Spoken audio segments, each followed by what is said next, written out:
Hello again, everyone.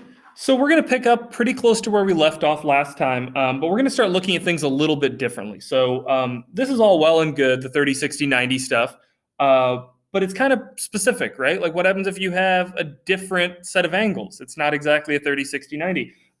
This is no good to us then. So we have to have a way of working with the other triangles. And I'm going to try to point out a pattern that happens here so that we can understand what it is that we're going to be using moving forward. So it's going to be a little weird, but on both of these triangles here, I want you to take the long side and divide it by the hypotenuse. So we'll take 2, put in parentheses, or better yet, I'll make a fraction. 2 square root 3, 2 square root 3, and I'm going to divide that by 4. Wow, crazy, a decimal. Fun. Let's try the other one. I'll make a fraction. 5 square root 3 and divide by 10. Oh, the same fraction. Oh. Let's come down to one of these 30, 60, 90s and try the same thing. So honestly, I could pick any of them. Let's do this one. So if I have 8 square root 3 is the long side,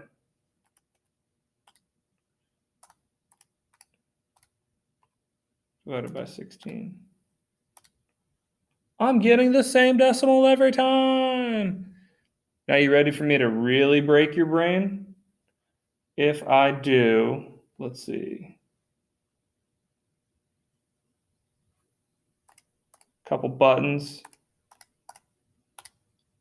60. What? 60. What? They all had a 60-degree angle? Where did that 60 come from? Oh, man, he's crazy. Use a little bit of sin. Now, specifically, that's called sine, and it is one of our trig ratios. So the idea that I wanted to try to show you is that these are what are called trig functions. We have the s that looks like the word sin is pronounced sine. The cos is cosine. And tan is tangent. These words are going to plague your math career for the rest of your life. Anytime you take a math class from this point forward, odds are you will see sine, cosine, and tangent. They are used all the time. They have a lot of different applications. You're going to see a bunch of them later in the chapter. But for now, what I want you to understand is what they are ratios that your calculator knows how to convert into angles, or it knows how to use angles to find missing parts of the ratio. So anytime you're working with a sine function, what you're doing is you're taking some angle. By the way, this is called theta. It's an old Greek symbol, theta. It just represents an angle we don't know yet, kind of like how we always use x for a number we don't know yet. Theta, it's an theta. The sine of an angle is always going to be equal to its opposite, the side across from that angle, divided by its hypotenuse. So see how, like, if this is the angle, that's the side opposite. If I happen to be talking about this angle up here, now this side would be the opposite. So it's relative or in relation to whatever angle you're looking at. If you're looking at this angle, then this is considered opposite. If you're looking at this angle, then this is considered opposite. You're never really looking at this angle because it's 90. It's like the special one, right? So we're always basing it off of one of the two acute angles in a right triangle. And depending on what angle you're looking at, the one across from it will be opposite, and the one next to it is what we'll call adjacent. So sine always deals with the opposite side divided by the hypotenuse, which is what I was looking at on the front. Those right there. I was using that 60 degree, so this would be the opposite divided by the hypotenuse. Down here, the 60 degree was there, so this was my opposite divided by hypotenuse, right? So if you use the cosine function, you're going to use the side that's next to your angle that you're looking for. So if I'm looking at this angle, this would be adjacent. If I was looking at this angle, this would be adjacent. And cosine deals with adjacent divided by hypotenuse.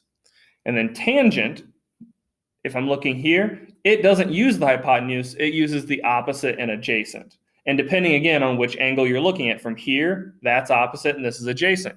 If I was looking up here, this would be opposite and this would be adjacent. They would flip if I started looking at different angles. And once again, you don't ever look at the 90 degree because we know it. It's 90 degrees. It's the special one.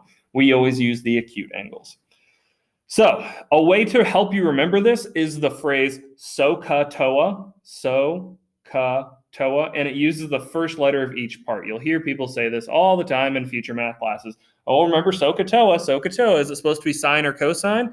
Well, think about SOHCAHTOA. If you say so, sine, opposite, hypotenuse. Cosine, adjacent, hypotenuse. TOA, tangent, opposite, adjacent. And it just goes in that order. So sine, SOHCAHTOA. You'll hear me say it a whole bunch of times if you're in class, but just SOHCAHTOA, SOHCAHTOA, SOHCAHTOA. It's just an acronym that's used to try to help you remember the order and the ratio that goes along with each function. SOHCAHTOA. All right, let's look at how to use SOHCAHTOA. So if we have this angle down here, look at the information that we have and what it is that we're trying to find. Well, in relation to this angle, this side would be opposite, right? This is the one that's adjacent, the one that's next to it. This is opposite, and that would be hypotenuse. So I'm going to be using opposite and hypotenuse, the sine function. The way you would use this is you would write sine of the angle you know, sine 43, equals opposite over hypotenuse, x over 19. So like in the past, if we wanted to find missing sides of a right triangle, we needed to know we needed to know at least two of the sides, and we could use Pythagorean theorem. But here, what this allows us to do is to only have one side and an angle instead of two sides. And turns out that's actually going to be a really useful tool in trying to find distances of things, which is what we'll look at later in this chapter. Because once we set up this ratio, if I want to know how far this side is, all I have to do is get x by itself. This is x divided by 19. So multiply both sides by 19. And you get x equals calculator time. 19 times the sine. You actually don't need the multiply sign. You can just do 19 sine 43. Before I hit enter, something I want to make sure I stress, like you will have to use a calculator for these. These aren't things that you can do in your head. Whenever you're using the calculator, make sure that your mode is set in degrees. We'll look later in next chapter what a radian is, but for right now, you always want to make sure you're in degrees. If you're in radians, you're going to get the wrong answer. So I'm in degree mode. 19 times the sine of 43 gives me about 13. Right? If I round that 5, pushes the 9 up, so about 13. Hit those squiggles. So we found the missing side of this triangle. The missing opposite side is about 13. That's the thing. Let's try another one. So I've got this kind of bottom left corner. You don't always have the bottom left, by the way. Like sometimes things rotate. Like even here, it looks like we have the opposite of what we've been doing. So we always base the opposite and adjacent terms off of where that angle is at. Since it's down here again, well, first off, here's my right angle. So this has to be the hypotenuse. And now I have the adjacent. I have the side that's next to that angle. So I have adjacent and hypotenuse. I'm going to use cosine this time. Cosine of 52 is going to equal adjacent divided by hypotenuse, x divided by 15. So once I set that up, again, this is division, so I get rid of it by multiplying, and I can solve for that missing side by just simply going 15 cosine 52. About 9.2. Got to use those squiggles. It's not a big deal, but it's good practice, or it's a good habit to form. All right, I'm going to go through the next two really quick just so you can kind of see me roll through those. I'm not going to explain nearly as much, but just try to keep up with it, and then I'll pause and let you work ahead. So I've got the angle here, opposite and adjacent this time, right? I don't know the hypotenuse, so the opposite and adjacent, that's going to be tangent. So I have tan 29 equals x over 18. Solve for x by multiplying. X is squiggles. X is about 18 times tan 29.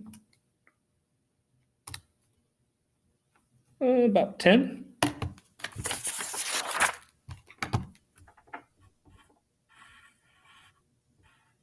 Cool. And then here I've got the angle in the top right corner. So this would be opposite, nothing to do with adjacent and hypotenuse. Opposite and hypotenuse. Opposite and hypotenuse is sine. So I'll do sine 57 equals 20 over x. Okay, well, here's one that's a little bit different, is that I got an x, my unknown side is in the denominator. So if I try to multiply that out now, right, I wouldn't multiply by 20. 20 is not being divided this time. I don't have a number in the denominator. I'm not dividing by 15 or dividing by 19. So multiplying by it's not going to do any good. What I'm dividing by is I'm dividing by x. So to get rid of that division, I have to multiply by x. Well, now x has still got stuff with it, so then I go one more step and divide by the sine of 57.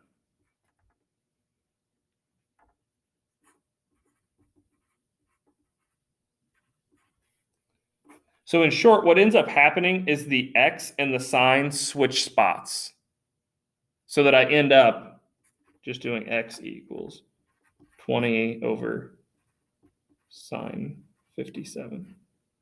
Like that, right? See how it started as sine 57 equals 20 over x, and then I got x equals 20 over sine. So if your x starts in the denominator, that's what's going to happen each time, is you'll end up dividing by your sine, not multiplying it, or dividing by your cosine, not multiplying by it.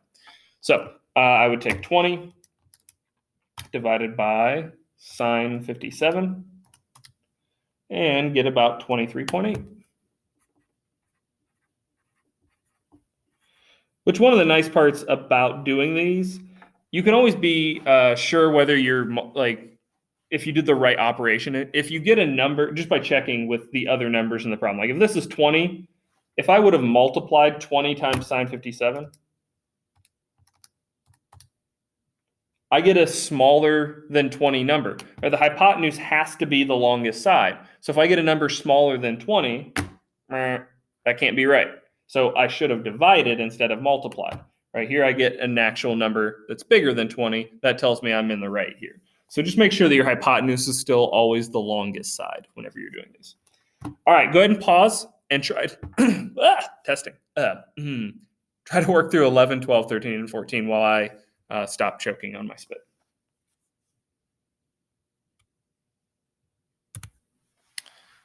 All right, here are the answers I got for 11, 12, 13, and 14.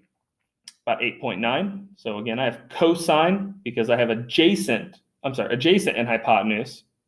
So that's going to be cosine. 13 is in the denominator, so I multiply it out to get 8.9. Here I have opposite and hypotenuse, so that's going to be sine, but see how the x is in the denominator, so I have to multiply the x out and then divide by sine to get x by itself. It's a two-stepper, not just a one. So then I get 17 divided by sine 38.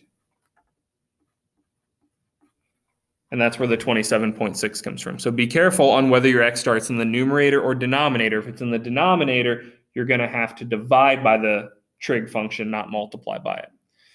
Cosine, because I have adjacent and hypotenuse here. And then finally, we get to see another tangent, opposite and adjacent, opposite over adjacent. And on both of these, your x starts in the denominator. So you're going to end up dividing by your trig function, not multiplying by it. Right? You have to multiply the x out and then divide the trig function each and every time when the x is in the bottom. All right. Cool. So let's look at what happens when we have two sides. What we're able to do now is to actually use these ratios to find the angle that has to be there. So here is the angle I'm looking for. I have opposite and adjacent, right? Not the hypotenuse. I have opposite and adjacent. So that is going to be tangent.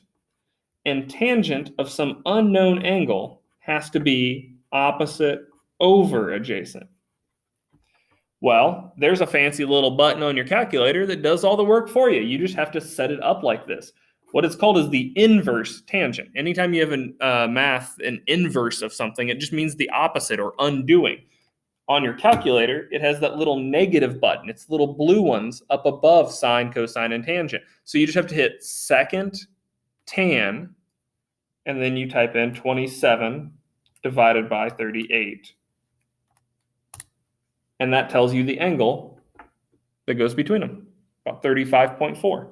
So I would write that out as theta equals the inverse tangent of 27 over 38, which means that theta is going to be about 35.4 degrees. Because that's what I got when I took the inverse tangent of that ratio of sides, this side divided by that side. All right, again, I'm going to try to speed it up a little bit because this video is getting long. So I've got adjacent and hypotenuse here. Adjacent and hypotenuse is cosine. So I'm going to use the inverse cosine of adjacent over hypotenuse, 6 over 8, which, if I type into my calculator, it's as easy as that, 41.4. About 41.4 because I rounded degrees. Opposite over hypotenuse, so inverse sine. Opposite over hypotenuse, 12 over 24. Means it's going to be about. Hey, that's an exact number. Oh, because that ratio is exactly 1/2, and we saw on the last page, where'd it go? Remember how opposite over the hypotenuse, we double that? Well, if this is the 30-degree angle, opposite hypotenuse, that would be the sine, and that's why we get exactly 1/2 on this one. We have a ratio of 1/2, telling us it's a 30-degree angle. Ooh, no squiggles here. Get those straight boys. Bang. All right, go ahead and pause if you haven't already and try to work out 18, 19, 20 on your own. 20, I give you all the sides, and you can pick which ones you want to use.